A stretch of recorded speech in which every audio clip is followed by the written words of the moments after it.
Spinalcom, empowering digital buildings. Tout d'abord, merci beaucoup d'être présent à ce webinaire ce matin. Et donc ce matin, on va parler de Smart Score, donc du label Smart Score et du BOSS. Alors, juste en deux mots, le label Smart Score, c'était intéressant parce que ça apporte, on va dire, un autre éclairage ou une autre vision de la manière dont on va valoriser tout le travail autour du digital dans les futurs bâtiments digitaux.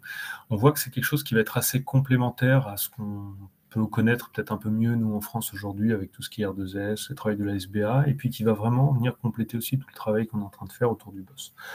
Donc, l'objectif aujourd'hui, pour moi, ça va être de vous présenter très rapidement Smart Score. Il y a des gens qui vont vous présenter ça beaucoup mieux que moi. Et d'essayer de faire le lien avec le travail qui est fait autour du BOSS, avec ce qu'on fait bien sûr chez Spinalcom, et puis d'ouvrir la discussion, de vous montrer comment finalement le travail qu'on fait chez Spinalcom s'emboîte bien, s'intègre bien avec ce label, et comment finalement on apporte, nous, avec nos outils, des éléments qui permettent de répondre de manière très très concrète au label Smart Score.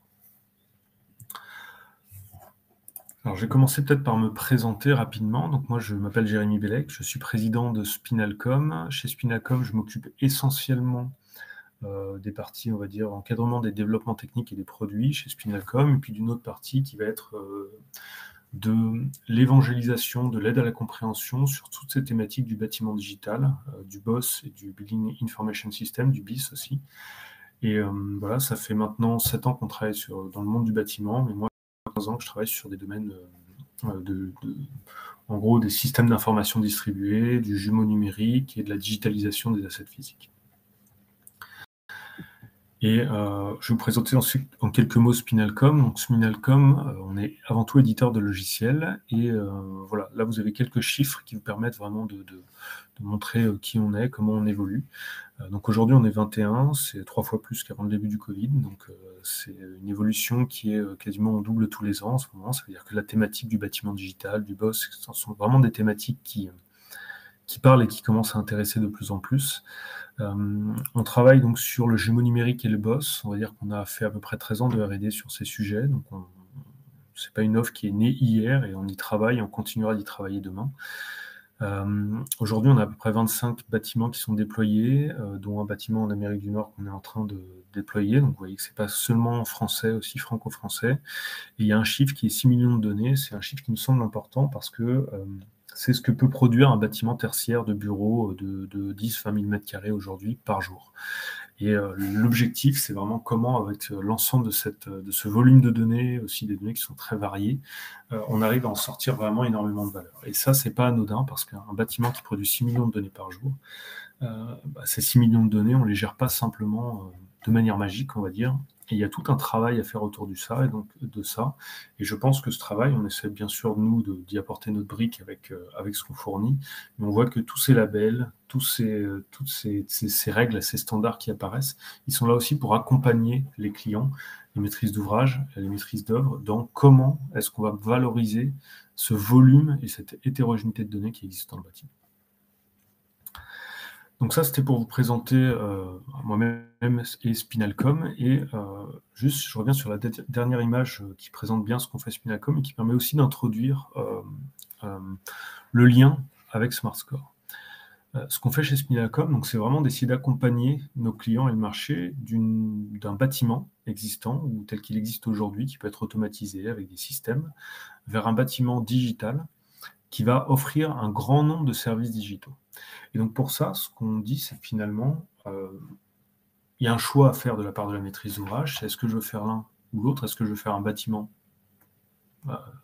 tel qu'il existe aujourd'hui, ou est-ce que je veux faire un bâtiment digital qui fournira énormément de services demain? Et ce choix, il n'est pas anodin, parce qu'il va impliquer concrètement de faire les choses un peu différemment et puis d'investir aussi un petit peu plus sur la partie digitale. Et donc d'investir sur la partie digitale, c'est bien sûr investir sur les différents services digitaux que le bâtiment va apporter, mais aussi sur ce qu'on appelle la fondation digitale, la fondation technologique qu'on appelle le BOSS. Et donc qui est cette plateforme de gestion de données, plus l'ensemble des équipements et des systèmes que vous allez mettre dans le bâtiment, qui vont permettre vraiment au bâtiment d'être plus intelligent, d'offrir une meilleure gestion de données et puis de permettre le développement et le déploiement facilité de l'ensemble de ces applications digitales. Donc le BOSS, c'est le même principe, finalement, c'est la fondation digitale du bâtiment, sur le même principe que l'OS est la fondation digitale de votre smartphone ou que Windows est la fondation digitale de votre PC. Donc c'est un élément très important et ça fait vraiment le lien avec SmartScore, puisqu'on parle bien ici de fondation digitale et d'applications ou de services digitaux ou de fonctionnalités. Et quand on regarde SmartScore, on va utiliser exactement les mêmes termes et finalement retrouver exactement ces mêmes principes de fondation digitale et de fonctionnalité. Donc ce que je propose de faire pendant les 2-3 premières minutes, c'est de rentrer déjà juste sur la présentation de SmartScore en bref. Encore une fois, il y a des gens qui pourront vous présenter ça de manière beaucoup plus détaillée. Vous avez des AMO qui sont spécialisés sur SmartScore, mais on va dire que chez Spinalcom, quand on travaille sur ces sujets-là, on a une vision et on essaie de comprendre comment la vision du boss s'inscrit complètement dans la vision R2S, R2S Connect, boss et BIS et SmartScore. Donc avec ce que je viens de vous dire, un premier petit schéma qui représente SmartScore, c'est celui-ci. Donc quand on parle de SmartScore, finalement, on parle d'un label qui permet de donner une note sur 100. Et cette note sur 100, elle est composée, finalement, elle est décomposée en deux grandes parties. Une notation sur la partie fonctionnalité. Quelles sont les fonctionnalités qu'on apporte aux utilisateurs ou que le bâtiment apporte à ses utilisateurs, que ce soit ses utilisateurs en tant qu'occupants, en tant que propriétaires, en tant que mainteneurs, en tant que direction de l'environnement de travail. Donc il y a toute cette partie haute autour des fonctionnalités utilisateurs. Et puis il y a une deuxième partie, qui est la partie un peu cachée, basse, qui est les fonctionnalités autour de la fondation technologique du bâtiment. Et là, on se rend bien compte que on utilise les mêmes termes, on est vraiment dans le même cadre. Si vous voulez apporter des fonctionnalités, ce que SmartScore vous dit, c'est que pour apporter ces fonctionnalités, vous ne pourrez le faire que si vous avez une bonne fondation digitale ou une bonne fondation technologique. Donc on retrouve bien cette séparation entre les deux, entre les fonctionnalités d'un côté et la fondation de l'autre, et en disant que les fonctionnalités dépendent de la bonne fondation. Et donc dans SmartScore, vous aurez une partie de la notation qui sera la notation affectée à la fondation technologique, et une autre partie de la notation qui sera une notation apportée aux différents services que vous apportez. Et donc si je résume, ou si on va un petit peu plus loin, voilà globalement les fonctionnalités, les typologies, les grandes familles de fonctionnalités qui sont décrites dans SmartScore. Donc ces fonctionnalités, elles vont être notées sur 65 crédits. Et puis on a les fonctionnalités liées à la productivité individuelle et collective, donc vraiment plutôt liées au fait qu'on apporte des services aux occupants dans le bâtiment, à la santé et au bien-être. Donc là, ça va être le cadre de travail des occupants autour de la qualité de l'air, de la gestion la gestion des distances. On va parler Covid, effectivement, on a un reporting du bien-être, de la gestion du confort dans le bâtiment. Il y a tout ce qui est communauté et services, donc le bâtiment. Pourquoi est-ce que demain les salariés viennent au bâtiment plutôt que de rester chez eux? C'est bien parce que le fait de venir au bureau, ça apporte quelque chose de collectif, une intelligence collective qui n'est pas forcément présente ou qui est plus difficile à atteindre, même si on a des outils collaboratifs quand on est chez soi, comme je le suis par exemple aujourd'hui. Et là, c'est vraiment SmartScore centré autour de comment l'immeuble peut aussi apporter des fonctions concrètes autour de cette communauté, des services à la communauté. Il y a tout ce qui est développement durable, on va dire que ça c'est un point très important qui concerne absolument tout le monde, d'ailleurs qui concerne aussi bien le propriétaire que la direction immobilière du locataire, que les occupants. C'est quelque chose qui est très transverse et qui intéresse tout le monde et sur lequel le digital a vraiment quelque chose à apporter. Et donc là, on va voir comment le digital, finalement, permet d'optimiser sa gestion énergétique, d'améliorer la gestion de la consommation d'eau. Vraiment, comment, finalement, tout ce digital permet, d'une part, de mieux communiquer à la bonne personne au bon moment pour qu'on change, nous, nos comportements, mais aussi d'agir, on va dire, automatiquement demain sur le bâtiment directement.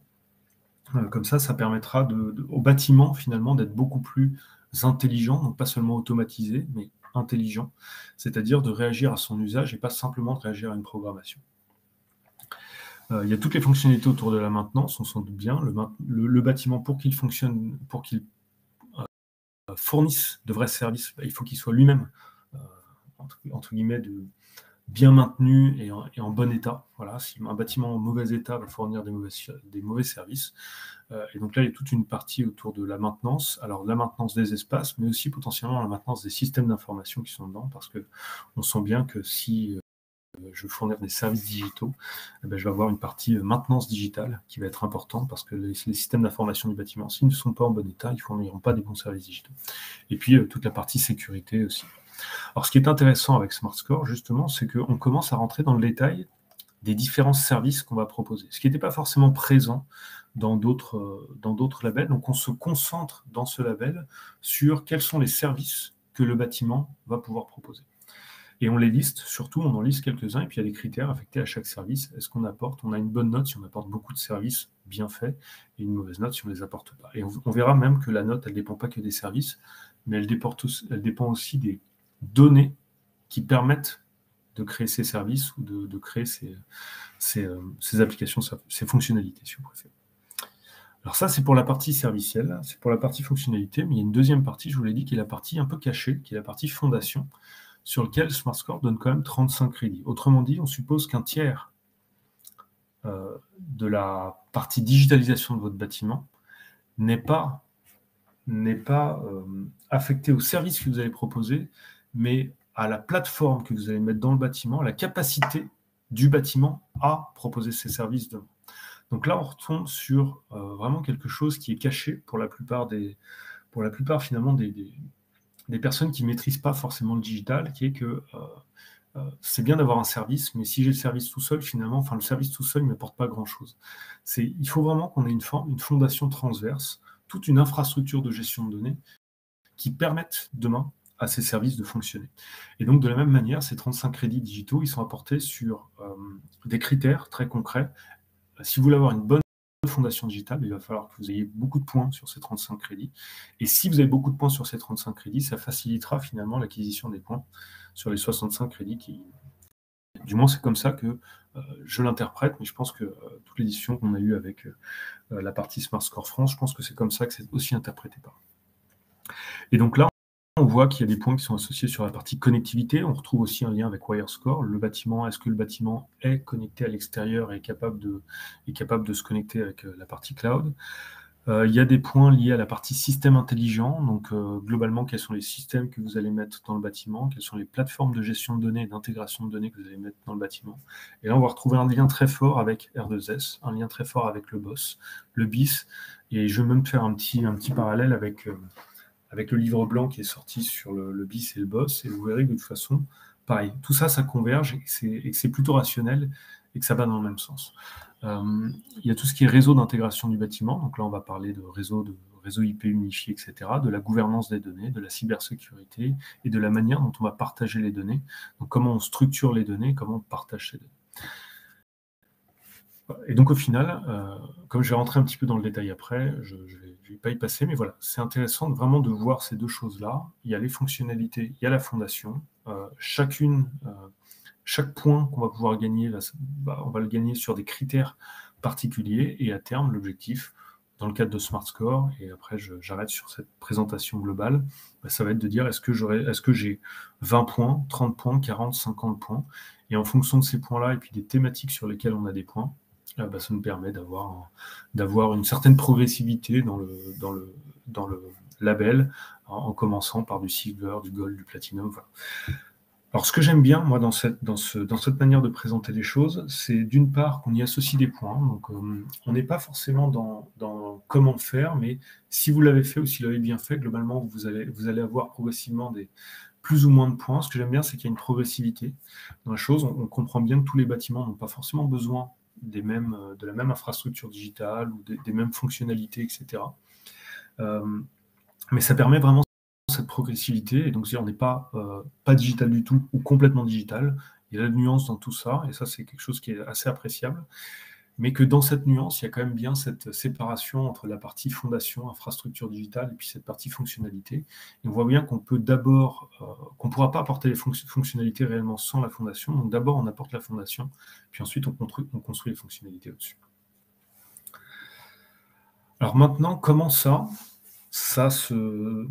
ce label-là, il va s'ancrer dans on va dire, dans l'écosystème digital du bâtiment. Et on voit bien qu'il y a plusieurs choses qui sortent. À la SBA, on parle beaucoup de R2S, avec une nouvelle version R2S Connect, d'API, de réseau IP unifié. Maintenant, il y a le livre blanc qui sort sur le BIS et le BOSS. On commence à parler justement BIS, Building Information System, donc système d'information du bâtiment. On commence à parler BOSS. Et puis là, il y a le label Smart Score aussi qui nous dit, voilà, vous allez avoir une notation qui prend deux termes qui sont fondation, fonctionnalité.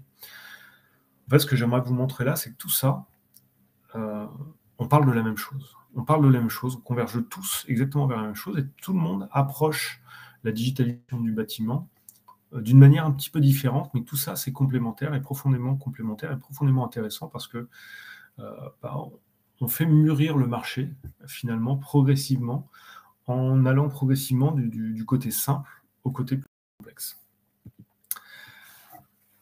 Et donc, je vais reprendre un schéma que vous allez retrouver dans pas mal de webinaires que je vous ai fait, que vous allez retrouver aussi dans le livre blanc sur le BIS et le BOSS, mais qui permet de montrer un petit peu l'évolution du bâtiment et comment se positionne finalement chacun des labels vis-à-vis de cette évolution vers le bâtiment digital.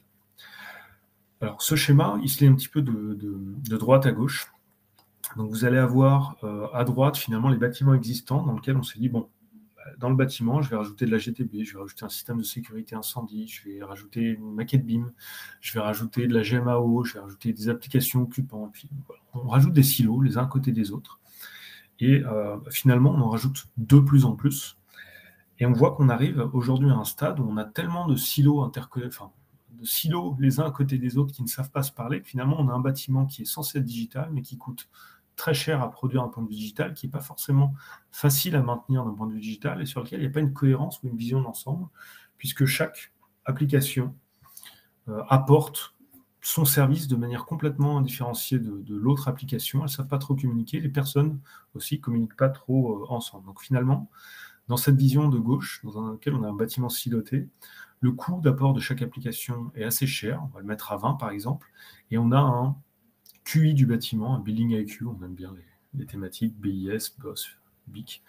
Donc le QI du bâtiment, finalement, qui est assez faible parce que personne ne communique avec personne. Donc j'ai des services, mais qui ne se partagent pas réellement de données. Il y a une première évolution à partir de 2015, et ce que la SBA a apporté autour du R2S, qui était de dire, on va déjà rationaliser. Ce qu'on pourrait rationaliser, c'est qu'on voit bien que chaque service dépend potentiellement d'équipements, d'un réseau, d'une description du bâtiment, et pour apporter enfin un service envers. Déjà, est-ce qu'on ne pourrait pas mutualiser le réseau et faire en sorte que tous les équipements et les applicatifs qu'on va fournir puissent se connecter à ce réseau et partager les données sur ce réseau. Et donc, on a commencé à parler finalement de R2S, de convergence IP, de réseau IP unifié de l'infrastructure du bâtiment, et puis de systèmes avec des API ou des protocoles ouverts et documentés, de faire en sorte que les données soient partageables. Et donc là, on est vraiment dans quelque chose qui était, je commence à mettre une infrastructure physique dans le bâtiment qui est prête pour que demain, on puisse déployer des différents services. Alors, c'était très intéressant. Et là, ce qu'on est en train de faire avec le BIS et le BOSS, c'est de dire, bon, maintenant, on prend encore un petit peu de recul et on se dit qu'il y a sûrement autre chose qu'on pourrait mutualiser, qui est cette partie bleue. En gros, la description du bâtiment, le jumeau numérique du bâtiment. Aujourd'hui, j'ai 20 applications, 100 applications qui ont toutes une interaction avec le bâtiment. Mais à chacune de ces applications, on doit redécrire le bâtiment dedans. Est-ce qu'on ne pourrait pas, une fois pour toutes, mutualiser cette description du bâtiment, faire en sorte qu'elle soit rationalisée, qu'elle soit complète, qu'elle soit riche, et que tout le monde utilise la même description du bâtiment? Et ça a un intérêt en plus, et donc c'est la dernière étape. L'intérêt en plus, c'est que si on a un ticket de maintenance, il va être affecté par exemple à une pièce. Bien sûr, cette pièce, si on a aussi un capteur qui me fournit la température de la pièce, je vais pouvoir potentiellement comparer un ticket avec cette notion de température parce que je sais que maintenant, elles sont relatives à la même pièce. Parce que ça, on l'a mutualisé.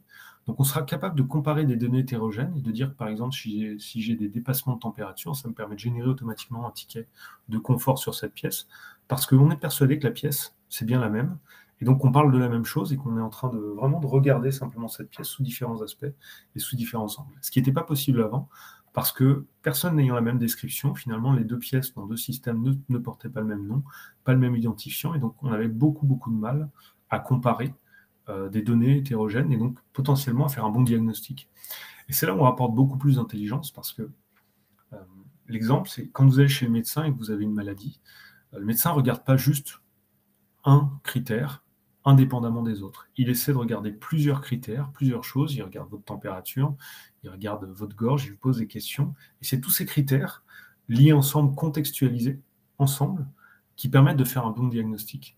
Jusque-là, dans la partie bâtimentaire, on avait potentiellement plein de critères, mais on n'arrivait pas à les rapprocher les uns des autres parce qu'on ne savait pas qu'on parlait de la même chose. Mais finalement, avec cette nouvelle approche, on sait qu'on a un réseau IP unifié, que les objets, les systèmes, les applications fournissent des données et la partagent. Voilà. Et en plus, on va pouvoir la contextualiser à travers un jumeau numérique dans un boss, qui veut dire qu'on va pouvoir structurer toute cette donnée, la contextualiser, comparer des données qui étaient difficilement comparables avant. Et puis fournir ensuite ces données à l'ensemble des applications qui marchent au-dessus.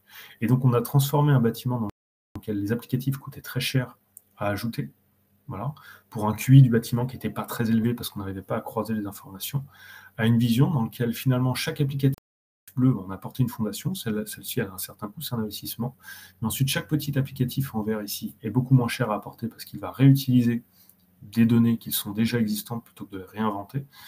Et en plus, on aura un bâtiment qui aura un QI beaucoup plus important. Pourquoi ? Parce qu'on sera vraiment en capacité de croiser des informations, qui n'étaient pas croisables avant. Je ne sais pas si ça se dit d'ailleurs croisable. Voilà, donc on retrouve vraiment cette évolution du bâtiment tel qu'il existe vers un bâtiment digital. Alors, c'est quoi le rapport avec SmartScore et avec R2S ? Bien, finalement, si je vais un petit peu plus loin, si je reprends cette évolution, on retrouve qu'à R2S, il y avait déjà cette vision-là. C'est-à-dire qu'il y a une vision en 3 couches, avec la couche système, terrain, ce qu'on appelle OT maintenant, en gros tous ces systèmes automatisés sur le terrain qui produisent de la donnée, une couche d'infrastructure mutualisée du bâtiment qui est très transverse avec le réseau IP unifié et son évolution aujourd'hui qui est la couche jumeau numérique et BOSS, donc le logiciel de gestion de données unifié du bâtiment. Et puis au-dessus, on avait les fonctionnalités ou les applicatifs IT. Donc on retrouve bien cette vision en 3 couches avec la partie OT, IT et puis l'infrastructure mutualisée entre les deux. Donc ça, c'est vraiment la vision qu'apporte le R2S depuis pas mal de temps. Si maintenant je regarde SmartScore, finalement, on retrouve les mêmes principes. C'est-à-dire qu'on retrouve les fonctionnalités digitales et on retrouve l'innovation technologique.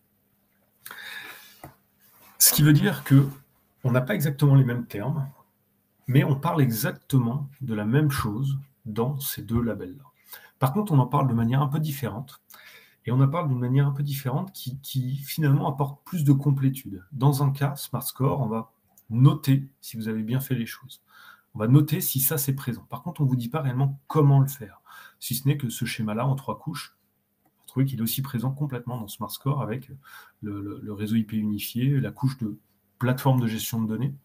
On sait qu'il faut une plateforme de gestion de données. Par contre, réellement, ce qu'il y a dedans, pour le coup, ce n'est pas forcément décrit, mais au moins, mettez une plateforme de données. Puis ensuite, vous avez toutes ces fonctionnalités sur lesquelles il y a un gros focus en décrivant bien toutes les fonctionnalités.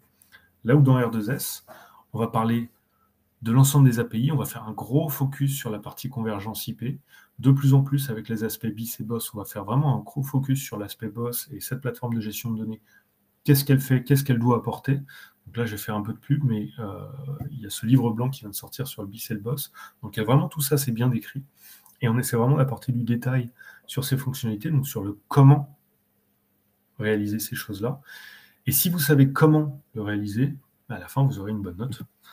Voilà, en tout cas sur la partie fondation et sur les fonctionnalités, parce que la difficulté, c'est pas de dire je vais faire du digital. La difficulté, c'est vraiment de le faire et de qualifier la manière dont vous l'avez fait pour que chacun en retire de la valeur.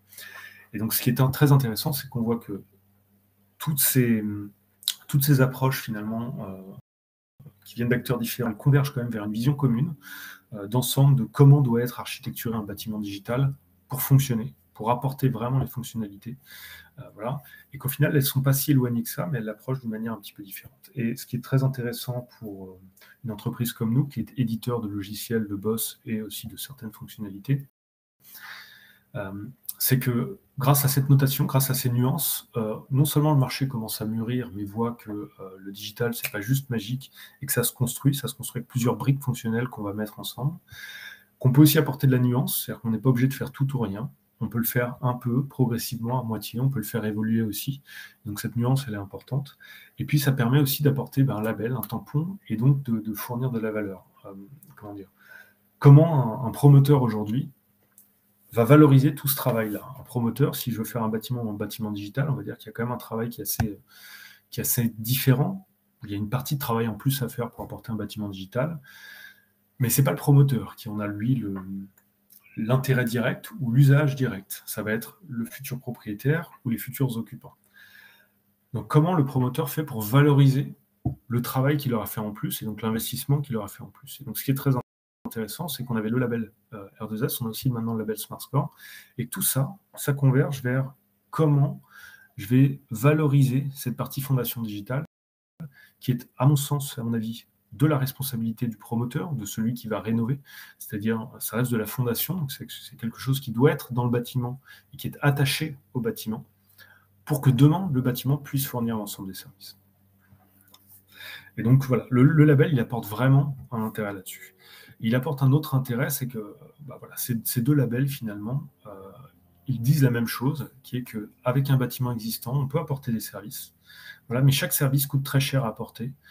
Chaque service coûte très cher à intégrer. Et si je veux apporter une nouvelle application, ça va me coûter très cher parce que je vais être obligé de rapporter tout le stack.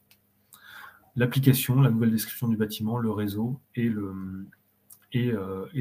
potentiellement les capteurs ou les systèmes informatiques ou outils à mettre dans le bâtiment. Avec cette vision-là, on a mis en place une fondation digitale, une infrastructure commune partagée par tous. Et au-dessus de cette infrastructure commune, il y a un très grand nombre d'applications qui n'auront pas besoin, sur lesquelles on pourra juste venir rajouter la petite application en verte qui coûtera beaucoup, beaucoup moins cher, parce qu'elle réutilisera la fondation, donc l'infrastructure IP, la description du bâtiment et des données qui viennent des différents capteurs. Voilà. Et donc potentiellement à la marge, on aura peut-être besoin de rajouter des capteurs, mais on n'aura pas besoin de rajouter toute l'infrastructure digitale du bâtiment. Et ça se traduit aussi par un potentiel d'évolutivité du bâtiment qui est énorme. Voilà.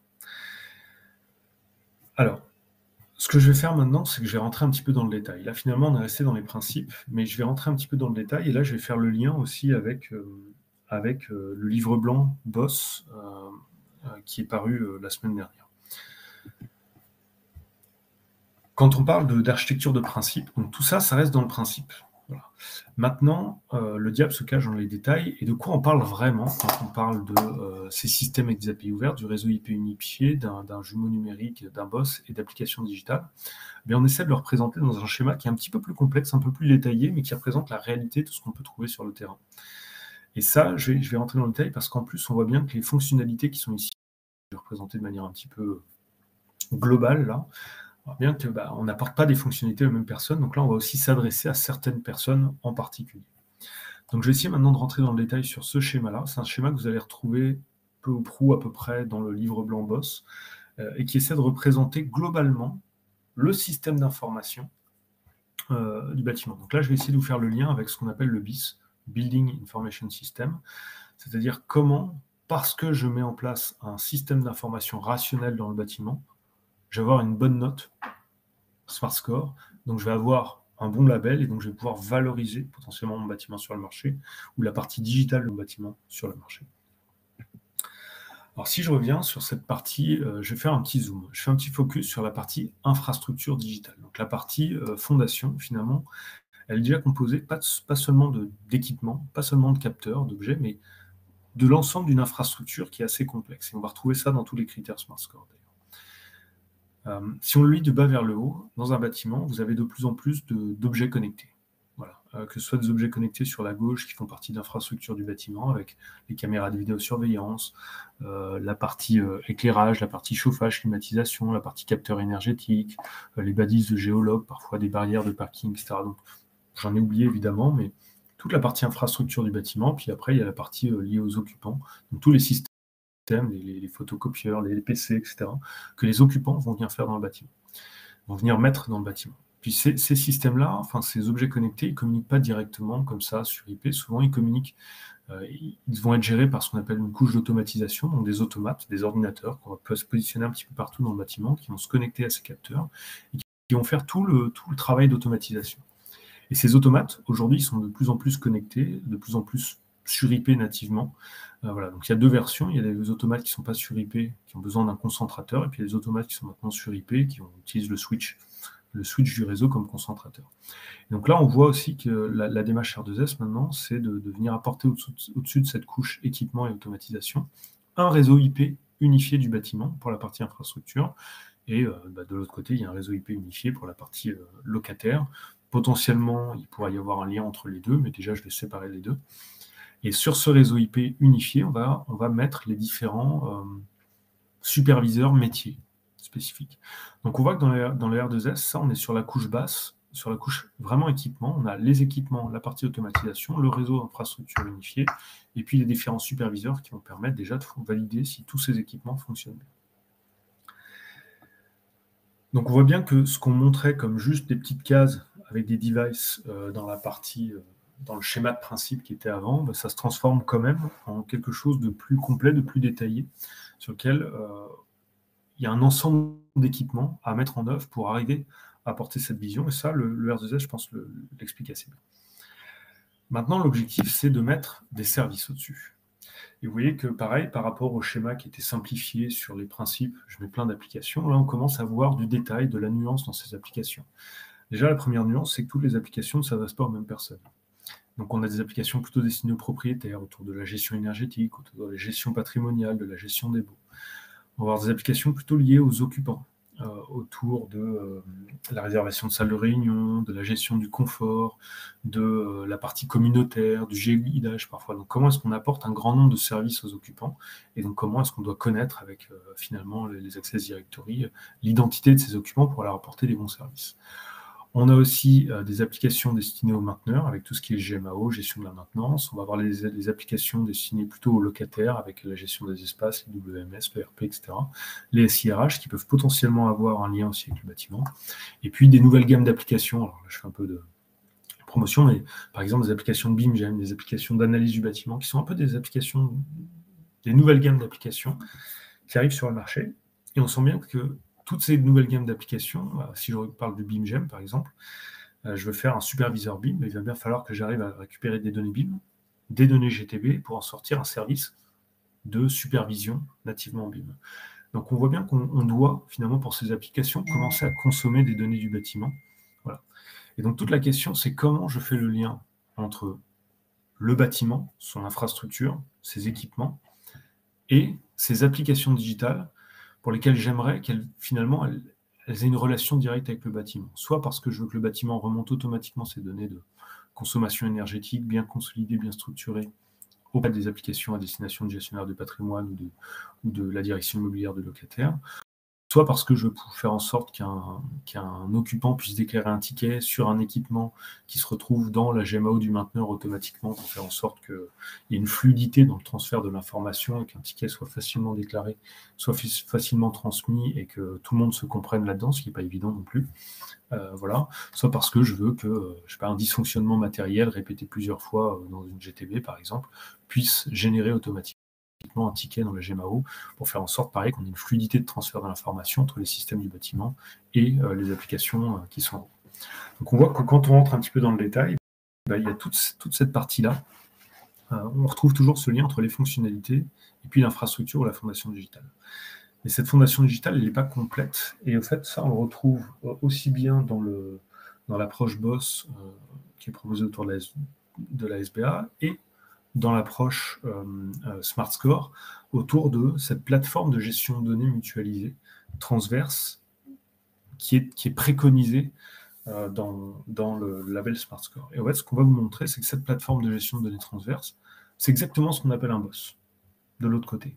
C'est-à-dire c'est une couche intermédiaire de convergence qui va permettre le lien entre l'infrastructure physique du bâtiment, les équipements, le réseau IP, la couche d'automatisation, et les applications, les fonctionnalités servicielles qu'on a envie de fournir. Finalement, c'est toute cette couche logique d'infrastructure de gestion de données du bâtiment, de plateforme de gestion de bâtiment, qui va récupérer, structurer les données, partager un référentiel commun et mettre en œuvre finalement le partage des données et la sécurisation des données entre ces applications, le bâtiment, entre le bâtiment et les applications, entre les données du bâtiment et d'autres systèmes du bâtiment, et entre certaines applications et d'autres applications autour du bâtiment.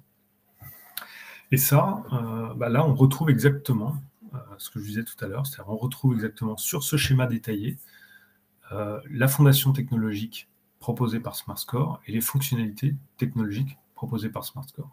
Et donc là, on a un lien qui est assez intéressant à faire entre les critères que vous allez avoir dans SmartScore sur la fondation, les critères que vous allez avoir dans SmartScore sur les fonctionnalités, et puis tout ce qu'on va retrouver sur comment on fait en sorte de respecter ces critères à travers les approches BIS, les approches BOSS, qui décrivent de manière plus détaillée la structuration et comment on fait les choses.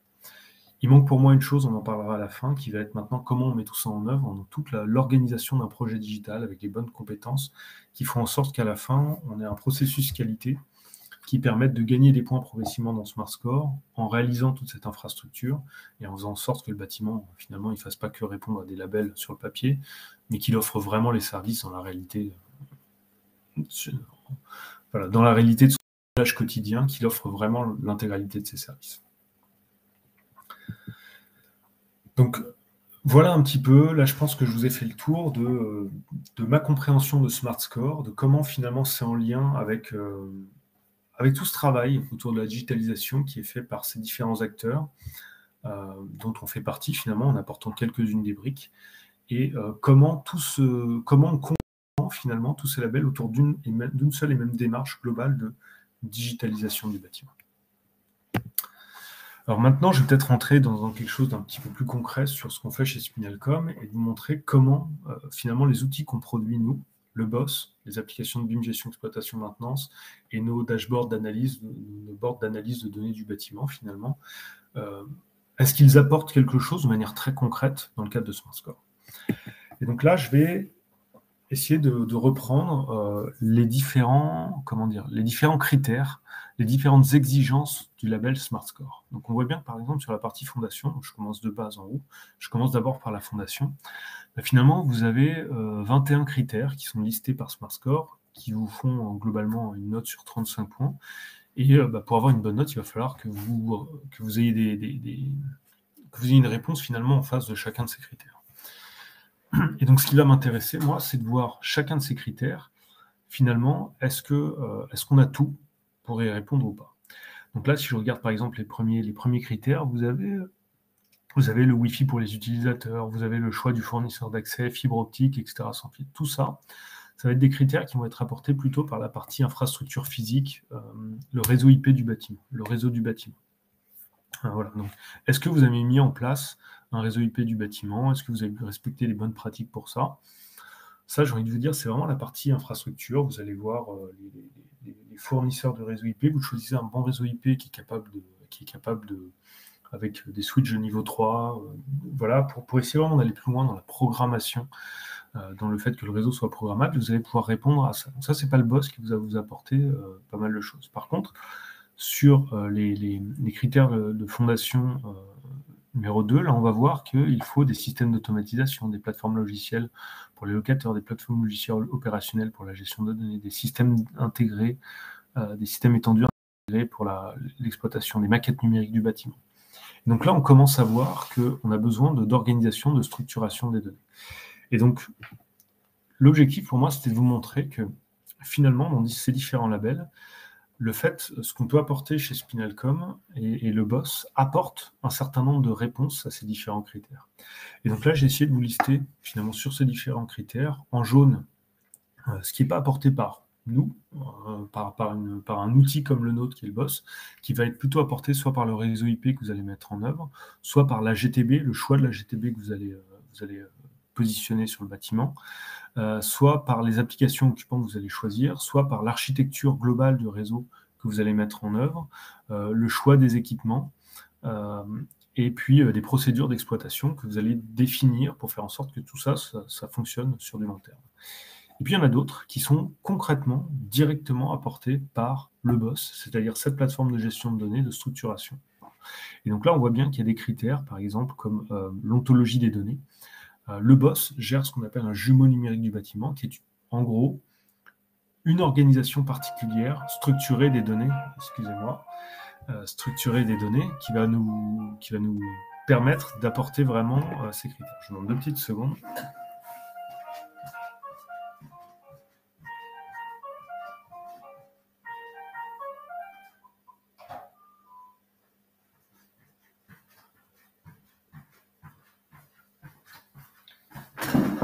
quelqu'un qui veut me vendre du CPF. Alors, donc j'en étais là. Le boss et le jumeau numérique qu'il apporte permettent de répondre très concrètement à certains des critères.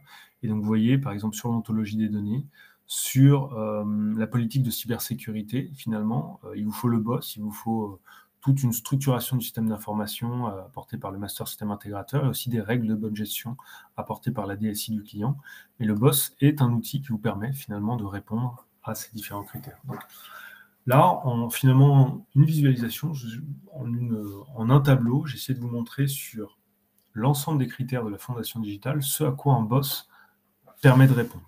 Pas forcément complètement, mais partiellement, et donc vous permet d'atteindre sur les 35 points, finalement, il y a potentiellement une quinzaine de points, une quinzaine de points qui sont vraiment associés à est-ce que j'ai mis en place cette plateforme de gestion de données, c'est quoi la plateforme de gestion de données, et concrètement, le boss permet très concrètement de répondre à ça. Les autres points, ils vont être apportés plutôt par le caractère finalement, le côté R2S, est-ce que vous avez mis en place un bon réseau IP unifié, et est-ce que vous avez fait les bons choix d'équipement et que vous avez mis en place la bonne organisation métier pour faire en sorte que les bonnes procédures finalement, pour faire en sorte que tout ça soit bien exploité. Donc, vous voyez, presque la moitié des points du label Smart Score sont apportés par le choix d'une plateforme logicielle telle que le boss SpinalCore. Maintenant, si on va sur les exigences en termes de fonctionnalité. Alors pareil, vous avez un grand nombre d'exigences en termes de fonctionnalité. Donc là, voilà, ça c'est celles qui sont listées dans Smart Score. J'ai essayé de refaire un tableau et les lister à ma manière. Et ce qui est intéressant sur les fonctionnalités, c'est qu'on va définir toutes les fonctionnalités autour de la productivité, de la santé, du bien-être, du développement durable, etc. Et que, pareil, il y a une notation sur ces fonctionnalités, mais que cette notation, dans le label, elle n'est pas apportée simplement par est-ce que j'apporte la fonctionnalité ou non. On va dire, est-ce que j'apporte la fonctionnalité, c'est est-ce que j'apporte le dashboard, l'application digitale qui permet de le faire. Mais il y a une deuxième partie de la notation, c'est aussi très intéressant, qui est lié à est-ce que je fournis en plus les données qui permettraient à quelqu'un d'autre de reconstruire cette même fonctionnalité. Autrement dit, si vous avez une fonctionnalité sur 4 points, vous aurez 2 points qui seront liés à est-ce que j'apporte l'application, l'interface graphique qui permet à un utilisateur de le faire, et 2 autres points qui seront apportés par le fait de fournir les données qui permettent à quelqu'un d'autre de le reconstruire. Je vais vous donner un exemple. Moi, je fournis dans mes applications un board de gestion énergétique. Soit je vous fournis directement le dashboard de gestion énergétique, tout seul, j'ai que 2 points. Mais avec le boss SpinalCore, je vous fournis aussi les API et donc l'accès à l'ensemble des données qui vous permet de reconstruire ce dashboard dans votre outil potentiellement. Peut-être que vous n'utilisez pas mon outil, que vous utilisez Power BI ou que vous utilisez une autre plateforme de gestion de données à titre de votre outil de gestion patrimoniale et que vous n'avez pas envie d'avoir un deuxième écran, un troisième écran avec des outils différents qui ne sont pas sur la même ergonomie, mais que vous voulez simplement réutiliser les données pour intégrer l'ensemble de ces données dans votre outil de gestion. Et donc ça, c'est très intéressant parce que c'est prévu dans le label Smart Score. Et donc, il y a 2 points. La moitié des points des fonctionnalités sont autour de est-ce que les données sont disponibles ou pas. Finalement, c'est assez en lien avec la fondation digitale. Mais c'est très intéressant aussi cette approche parce que ça permet de dire qu'il n'y a pas que le dashboard ou l'application ou la partie graphique qui est intéressante. Il y a aussi les données sous-jacentes qui permettent d'en faire autre chose. Et donc là-dessus, qu'est-ce qu'on apporte ? On va voir que déjà, simplement le boss SpinalCore, le fait d'avoir un boss avec un serveur d'API unifié pour le bâtiment, ça vous permet de répondre à pas mal de fonctionnalités en apportant finalement toutes les données relatives au bâtiment lui-même.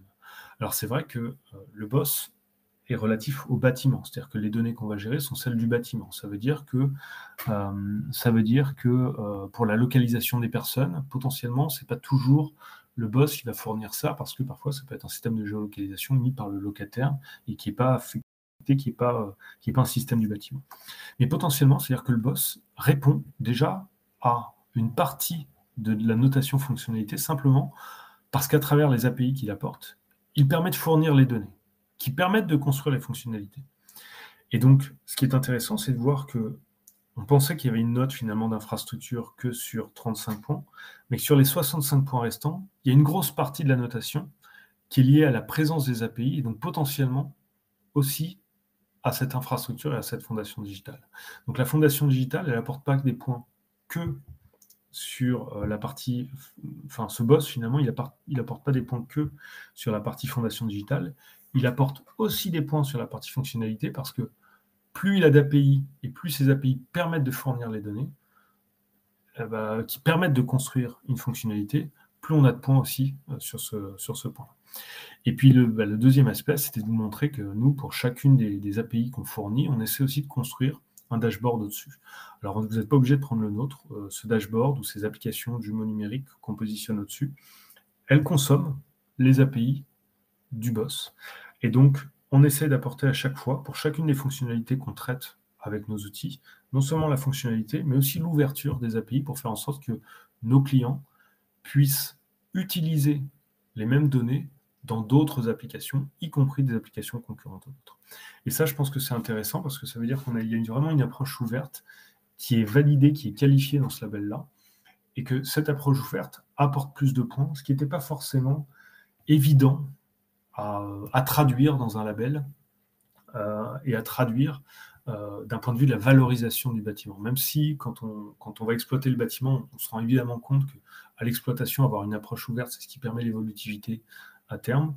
Mais ce n'était pas facile, en tout cas pour un promoteur, de se dire comment je valorise ça tout de suite.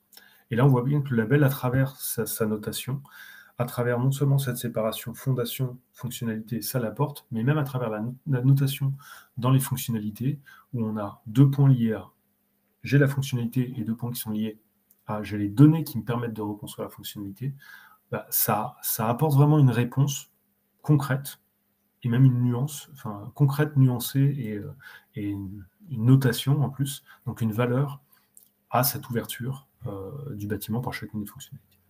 Voilà, donc là, pareil, à travers ces 2 tableaux, j'ai voulu vous montrer que finalement le boss Spinal Core et l'approche boss et l'approche Smart Score sont 2 éléments d'une même approche globale de comment on visualise un bâtiment et que le boss apporte une partie finalement qui n'est pas anodine des fonctionnalités, des prérequis attendus par le label et les applications qu'on peut mettre au-dessus apportent aussi une autre partie de ce label. Donc je pense que, en tout cas, c'est ce sur quoi on travaille maintenant. Ça me donne un bon référentiel pour aller beaucoup plus loin et pour vraiment dire, voilà, si vous mettez cet outil-là dans votre bâtiment, vous avez vraiment une valorisation directe apportée par ce label.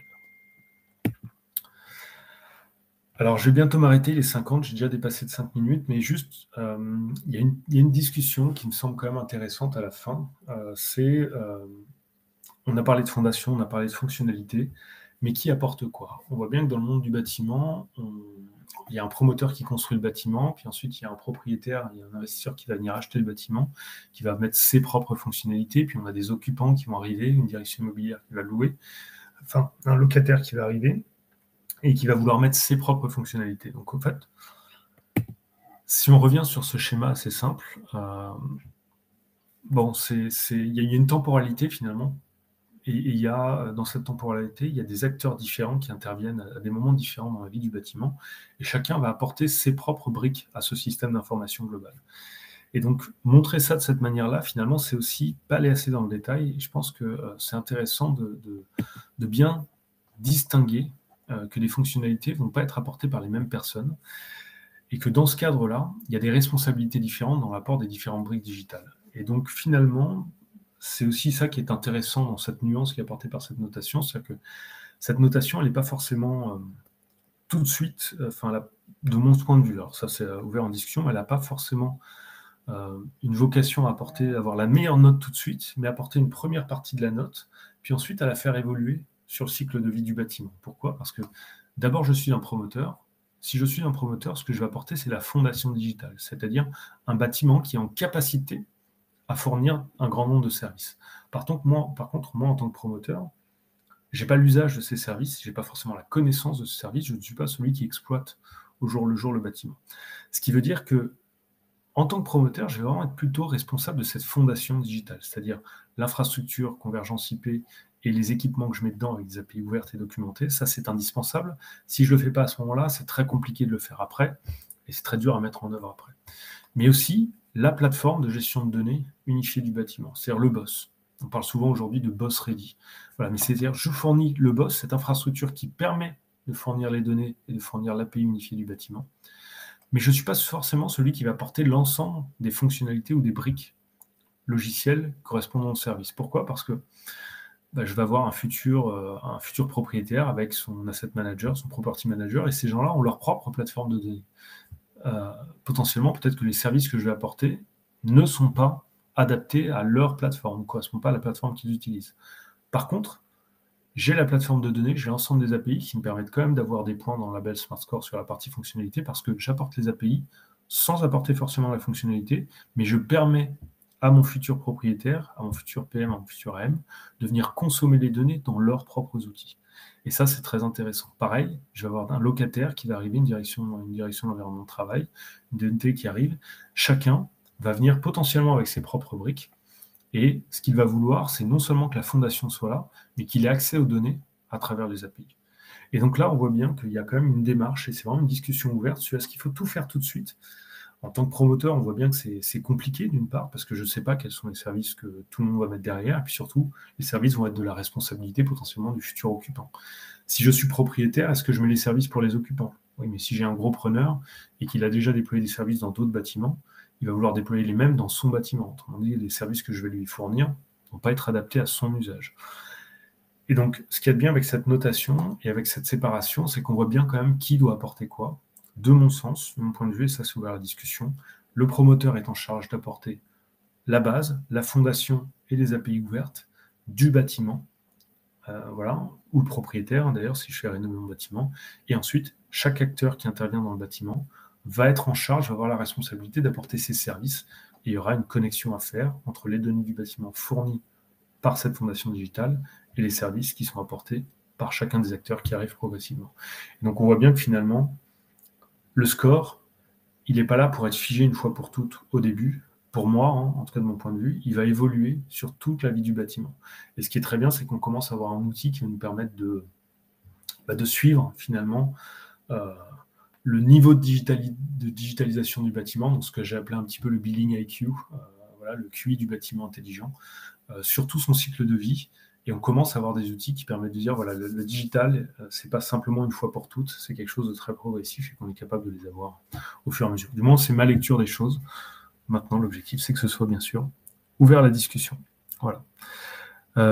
Donc, ce que je vous propose, c'est de reprendre vos questions et puis de poser vos questions au fur et à mesure si vous en avez, et en espérant que ce webinaire vous a apporté une vision globale et puis une meilleure compréhension de ce label-là en particulier et puis de l'interaction entre ce label et différentes démarches de digitalisation qui peuvent exister par ailleurs.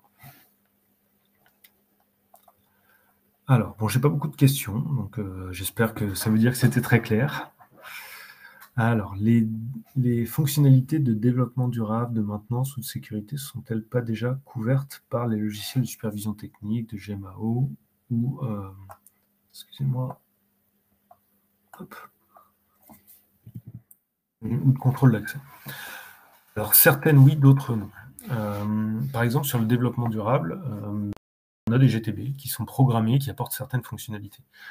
Une GTB, c'est un outil automatisé, c'est pas un outil intelligent. Donc, en fait, il y a une partie des fonctionnalités qui sont déjà apportées, mais ces fonctionnalités, elles sont, ça paraît bête de dire ça, mais assez pauvres par rapport au potentiel qu'on pourrait apporter demain si on apportait plus d'ouverture et plus d'intelligence. Je vais vous prendre un exemple. Je suis dans un bâtiment, moi, dans lequel il y a une GTB avec une programmation qui fait que la climatisation en été se met en route à 8h du matin et s'arrête à 19h le soir. Jusque-là, très bien. Je fais des économies, j'essaie d'avoir la nuit des choses qui ne fonctionnent pas et le jour des choses qui fonctionnent. Ça, c'est ce qu'on appelle un fonctionnement programmé automatisé. Ce n'est pas un fonctionnement intelligent. Pourquoi ? Parce que moi, la première chose que je fais, il se trouve que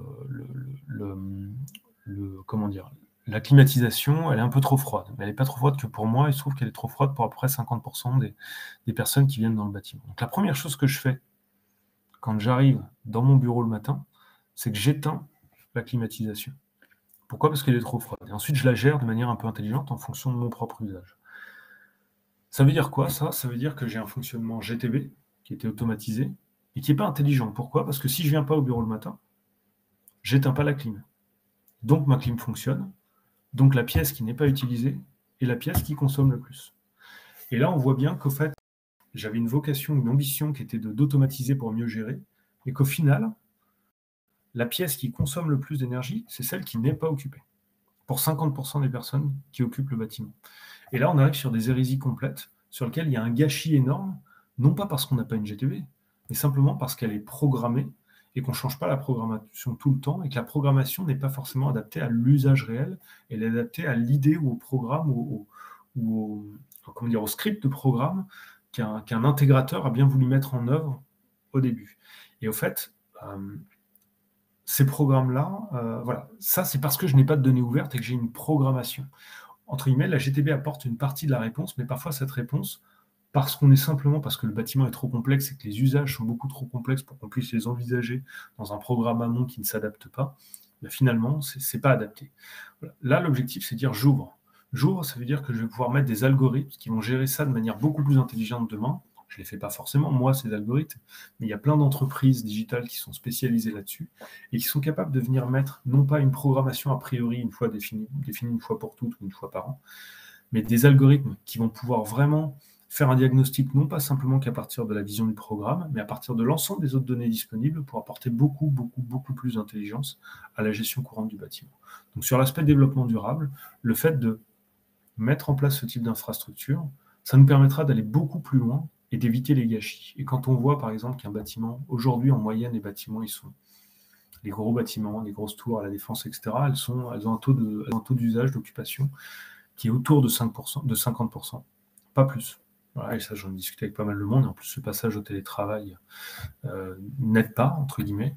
Ça veut dire que potentiellement, on fait 50% de gâchis sur la manière dont on gère de manière automatisée les bâtiments, et qu'il y a peut-être moyen, alors peut-être pas gagner 50%, mais déjà 20 ou 30%, c'est énormissime sur la partie développement durable.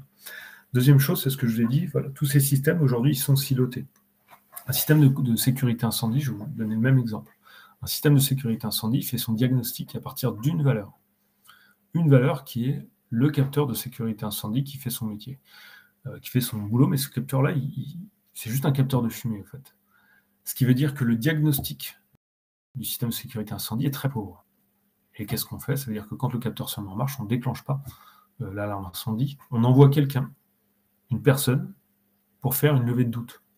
Et en fait, cette personne-là, elle ne fait pas son diagnostic juste en regardant s'il y a de la fumée. Elle va le sentir, elle va le voir, elle va le toucher, elle va sentir la température augmenter. Elle va faire un diagnostic sur un grand nombre de critères qui viennent de plein de capteurs différents, qui sont les nôtres. Voilà. Et c'est si lui fait un bon diagnostic qu'on envoie l'alarme incendie. Pourquoi est-ce qu'on ne pourrait pas avoir un système de sécurité incendie beaucoup plus intelligent qui, au lieu d'utiliser les données d'un capteur, consomme aussi les données du capteur de température, de la caméra vidéosurveillance, etc. Et donc qui est capable de faire un diagnostic potentiellement demain beaucoup plus riche et de faire en sorte que si tous les capteurs fournissent une information convergente, concordante, alors là, j'attends pas 5 minutes que la personne se déplace. 5 minutes sur un incendie, c'est énorme. En 2 secondes, j'ai mon diagnostic, je lance l'alarme. Et j'agis parce que tous les capteurs vont dans le même sens. Et si les capteurs ne vont pas dans le même sens, donc j'ai un diagnostic plus complet. Si le diagnostic est fait que sur un capteur, ou que les capteurs ne vont pas dans le même sens, là j'envoie et je fais ma levée de doute. Mais il y a des cas où je n'ai pas de doute. Voilà. Et au fait, ça, c'est apporté par plus d'ouverture, et cette ouverture, on voit qu'elle nous apporte beaucoup plus d'intelligence. Donc la réponse est malheureusement non. Tous ces systèmes-là silotés, ils n'apportent pas toutes ces fonctionnalités, parce qu'ils n'apportent pas la capacité à fournir beaucoup plus de services, beaucoup plus intelligents, de manière beaucoup plus intelligente. Ils sont silotés, ils ont un périmètre de gestion de données qui est vraiment réduit, ils ont vraiment des œillères sur ce qu'ils regardent, et donc leur diagnostic est toujours partiel et faux. Là, on va beaucoup plus loin, et aller beaucoup plus loin, ça veut dire faire des choses meilleures en termes de consommation énergétique, en termes d'occupation, en termes de maintenance. En gros, si vous voulez aller vers la maintenance prédictive demain, vers la consommation énergétique adaptative, voilà, les systèmes qu'on a aujourd'hui ne sont pas suffisants.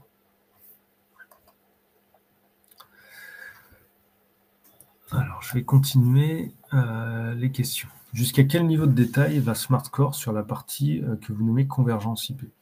Alors, je ne suis pas encore complètement expert SmartScore, donc je pense que là, il faudrait vraiment en discuter avec Frédéric Motta, par exemple. Je pense qu'il pourra vraiment vous accompagner, ou avec l'ensemble des experts qui sont qualifiés SmartScore. On va dire, on est en train de le faire, on va le faire là. Donc voilà, mais je vous dirais que Smart Score, ça vous donne une note sur une partie déjà documentaire. C'est-à-dire qu'en gros, vous allez déclarer ce que vous voulez faire ou pas. Et sur cette déclaration, ensuite, vous allez être qualifié. Donc jusqu'à quel niveau de détail? Je pense que ça va un petit peu moins loin que la partie R2S, mais la partie R2S est un bon complément. Et puis, surtout, c'est ce que vous déclarez, mais voilà, je ne sais pas si vous l'avez fait réellement. Donc, pour le coup, je pense que je vais botter en touche, je suis désolé sur cette question, et je vais vous ramener vers les équipes Smart Score qui vont vraiment vous permettre de rentrer dans ce détail. J'espère pouvoir vous répondre à cette question dans un prochain webinaire ou au cours de plusieurs échanges, quand j'aurai moi-même vraiment, je serai beaucoup, beaucoup plus dans le détail encore dans cette notation Smart Score. Quelle définition donnez-vous aux jumeaux numériques? Alors, c'est quelque chose qui est assez large, en fait. Moi, j'ai une définition qui est assez... que j'ai écrite d'ailleurs, vous avez des articles sur LinkedIn là-dessus. Un jumeau numérique, c'est le modèle de données du bâtiment qu'il représente au moins sur 3 axes. L'axe de sa description détaillée, donc est-ce qu'on est très fin sur sa description, l'axe de son état, est-ce que j'obtiens les données qui remontent en temps réel du bâtiment, est-ce que je connais son état de température, de qualité de l'air, etc. Et puis sur son analyse comportementale, sur sa projection comportementale. Donc en fait, pour moi, un jumeau numérique, c'est un modèle de données représentatif du bâtiment, très détaillé, donc au mieux de ce qu'il fait par rapport à l'état de l'art, sur ces 3 axes, sa description, son état à jour et son historique, et son comportement. Je pourrais rentrer un petit peu plus dans le détail. Là, je vous renvoie vers un article qui est sur LinkedIn autour du jumeau numérique, dans lequel on essaie de décrire un petit peu tout ça. Et ça veut dire que dans un jumeau numérique, on va décrire de manière très détaillée. Il y a quelque chose sur l'ontologie du bâtiment et sur l'état à jour de cette ontologie qui rentre dans les critères Smart Score. Si vous regardez sur la fondation digitale, il y a la partie ontologie de données du bâtiment. Et typiquement, le jumeau numérique et les ontologies qu'on va mettre en œuvre sont justement une manière très très riche de représenter le bâtiment, donc vous permettent d'avoir une bonne note sur le côté Smart Score. Je pense que le jumeau numérique, ça nécessiterait juste cette définition. Il y a une définition aussi qui est très très proche, qui est celle du Digital Twin Consortium, qui se rapproche assez de ce que je viens de vous dire, pas exactement avec les mêmes termes, mais qui me semble aussi très correcte.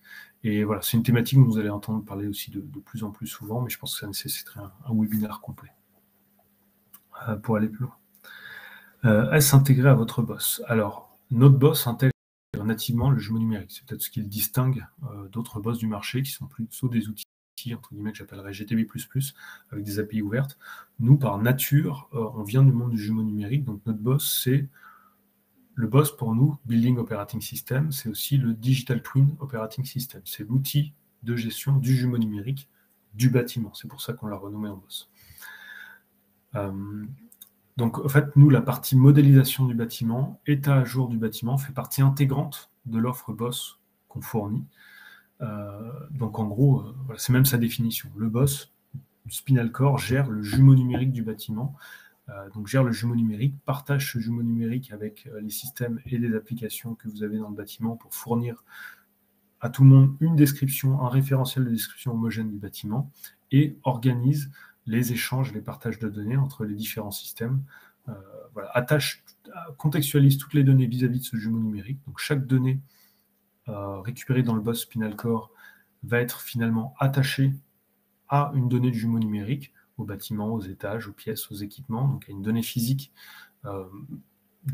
représentative des assets du bâtiment, et va pouvoir être partagée, enrichie et partagée avec les différentes applications. Voilà un petit peu notre définition. Et là, pareil, si vous voulez voir vraiment dans le cœur, il y a tout un travail d'1 an qui a été fait autour de ce livre blanc BIS et BOSS sorti par la SBA, qui est sorti la semaine dernière. Je pense que je ferai un webinaire où j'essaie d'organiser un webinaire avec d'autres acteurs qui ont participé à la rédaction de ce livre blanc, pour vraiment essayer de rentrer dans le détail et pour vous montrer tout ce qu'il y a, sachant que on va dire que ce livre blanc, on l'a coécrit, on a vraiment réfléchi ensemble et nous, on s'arrange pour que nos solutions soient vraiment en accord complet avec ce qui est écrit dans ce livre blanc. Donc voilà, là, je vous renvoie avec grand plaisir vers le livre blanc BIS et BOSS, dans lequel vous allez voir que toutes les fonctionnalités qui y sont, on les propose. On les propose concrètement. Bon, écoutez, il est 12h07. Je ne sais pas si vous avez encore quelques questions, mais bon, je pense qu'on est arrivé au bout de ce webinaire. Donc, Comme d'habitude, déjà, je vous remercie beaucoup pour y avoir participé. Le webinaire sera disponible sur la chaîne YouTube de Spinalcom et sur notre site web. On fera un lien aussi LinkedIn vers le webinaire. J'espère qu'il a été utile, qu'il vous apporte peut-être une vision, en tout cas, voilà, ma vision de ce qu'apporte du lien entre BIS, BOSS, R2S et SmartScore, et de comment un outil comme le nôtre peut vraiment aider à gagner des points sur ce côté SmartScore. Et puis, voilà, je trouve que tout ça, ça va dans le bon sens et que ça commence vraiment à donner des outils de valorisation qui permettent de valoriser toute cette démarche de digitalisation et de comprendre que ce n'est pas juste une boîte magique qui vous permet de digitaliser votre bâtiment, mais que c'est toute une démarche et qu'on a des outils maintenant qui permettent de la valoriser. Je vous remercie beaucoup pour avoir participé à ce webinaire, et puis j'espère vous revoir et puis surtout avoir provoqué chez vous plein de questions, et surtout n'hésitez pas à venir nous les poser, soit en nous contactant en direct, soit via tous les canaux de communication qu'on met à disposition. Merci beaucoup.